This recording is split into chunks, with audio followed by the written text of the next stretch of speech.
محفل ادبی همایون که تحت سرپرستی شاعران خلقی تاجیکستان فرزانه و آذرخش تأسیس داده شده، ماهی یک مرتبه همایش ادیبان را دایر می‌نماید. این دفعه در تالار کتابخانه عمومی به نام تاجخواجه سری مرکزی ولایت، اهل شعر و سخن، استادان و دانشجویان دانشگاه دولتی خوجند به نام اکادمیک باباجان غفورов را به هم آورد. یادآور میشیم که فرزانه و آذرخش همچون شاعران بین خلق معروفیت و محبوبیت پیدا کرده، در تربیت نوقلمان و شاعران جوان سهمی باسزا میگذارند. محض در چنین محفل ها نوشته های جوانان ایجادکار در معرض تحلیل استادان سخن قرار گرفته، تاریخ‌های ناجور شعریت آنها هماهنگ کرده می شود.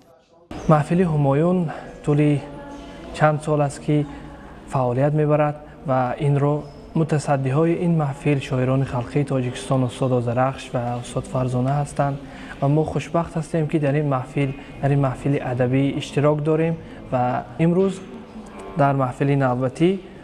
رونمایی کتاب بنده هست. طبق عنوان صدای سایه در نشریات ناشیر چاپ شده است و این کتاب با دستگیری استاد شاعر خلقی تاجیکستان استاد آذرخش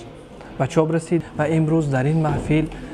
بابت این کتاب نظر و پیشنهادهای استادان را خواهیم شنید. باید تذکر داد که توسط کمک و دستگیری توجه و غمخواری های پیشوای ملت محترم امام علی رحمان، اهل علم و ادب چون اهل صنعت و فرهنگ موقع و مقام خود را در جامعه مستحکم و آبرو و نفوذ خاصه پیدا کرده ایستادند. سال در عرصه شعر و سخن زیاد شده ایستادن صف شاعران و نوقلمان جوان صاحب استعداد خودگواهی آن است که نوابسته از هر مشکلاتی به میان آمده آنها ایجاد میکنند، نوشته‌های خود را منظور استادان نموده آماده چاپ و دسترس خوانندگان میگردانند. البته در آینده نزدیک آنها را چون فرزانه و آذرخش محبوبیت خلق انتظار است و برای رسیدن به چنین قله‌های بلند صاحب استعدادان جوان را مهنت پرزحمت حالا در پیش است.